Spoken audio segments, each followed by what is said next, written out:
ఈ దూరం వీడియోలు తీసుకుంటామని చెప్పి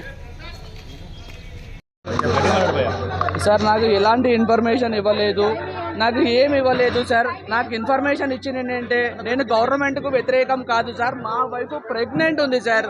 తను 7 months, నాకు 4 years తర్వాత నాకు మొట్టమొదటిసారి ప్రెగ్నెంట్ అవకాశం వచ్చింది సార్. ఎన్ని డాక్టర్లకు తిరుగుతూ నేను వచ్చానో నాకు తెలుసు. లక్షలు ఖర్చు పెట్టి నేను ఇది పెట్టాను సార్. ఇది పెట్టి కూడా రీసెంట్గా పెట్టాను. నేను ఏదో 5 years 6 years కూడా కాలేదు.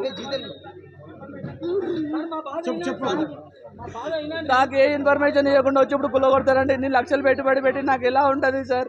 ఒకసారి ఆలోచించండి సార్. దయచేసి నమస్కారం చేస్తున్నాను సార్. నాకు కొద్దిగా టైం ఇవ్వండి. టైం ఇస్తే నేనే తీసేస్తాను సార్. నాకు అసలు గవర్నమెంట్ వ్యతిరేకంగా నేను ఏ పని కూడా చేయను సార్. నేను ఇక్కడ ఏది చేయట్లేదు. మంచి భోజనాలు సప్లై చేస్తున్నాను తప్పించి నేను ఏమీ చేయట్లేదు సార్. నేను భోజనాలు సప్లై చేస్తున్నాను. నేను ఏదో ఇక్కడ ఫ్రాడ్ చేసి అది చేసి ఏది కూడా చేయట్లేదు సార్. నేను ప్లీజ్ సార్ దయచేసి నాకు అవకాశం